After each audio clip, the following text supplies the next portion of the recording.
long, warm summer has finally yielded to fall. It's bear season. It's number 2 bear season for me. Last year I was able to get out and I took a bear with a revolver. Now taking that bear on that hunt with a revolver really got me fired up about hunting big game with a handgun. But bear hunting and hunting in general, it's not just about hunting. To me, it's about the fellowship, the brotherhood, and the friendship and the new friends that we make that this outdoorsman lifestyle brings us. Mid-August we began baiting really hard this year. We had good results early, but as the acorns fell and a warmer than normal weather pattern continued, it hasn't helped us much. Our baits have went dormant and a hit from a bear is sporadic at best.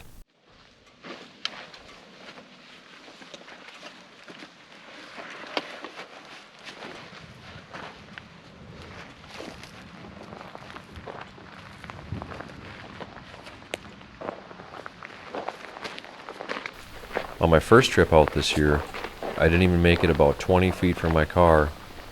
I spooked some deer, they ran into the woods near where my stand was, and I was already off to a bad start.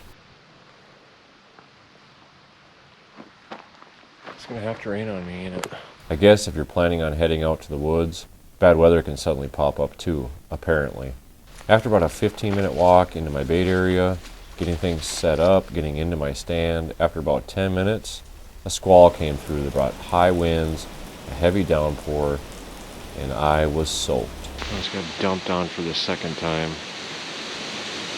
You know, it's a dry summer, it doesn't rain all year. As soon as you want to do something, it's gonna have to rain every day, and right at the worst times too. The thing I'm a little worried about is my camera's all getting wet and getting wrecked. Trying to shield it the best I can, but. Now that day I had dressed for the forecast, but after getting dumped on by heavy rain twice, I was soaked and I was chilled to the bone. I toughed it out as long as I could, but as light faded in the sky, it faded twice as fast in the thick underbrush below me.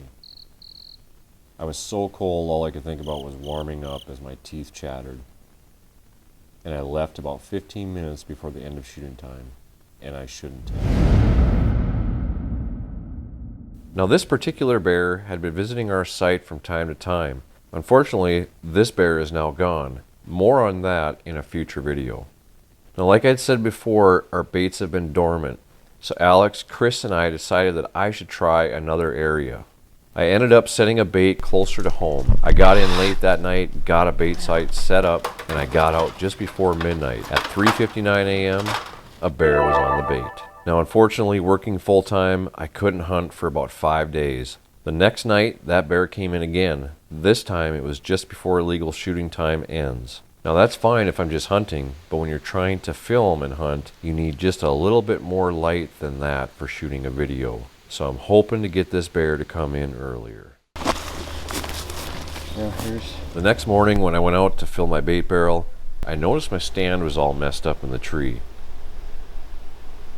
Upon further examination, this bear had climbed my stand and tore up my backrest and repositioned the lower stand. Bears are really curious. After surveying the area, I filled my bait barrel and I walked up and down the trail where I believe the bear is coming in on and sprayed some bear perfume. That night, the bear came in again and spent most of the night at the bait site. He did some more damage to my stand and ate his fill. Only a few more days, and I'll hopefully be sitting in the stand when this bear comes in.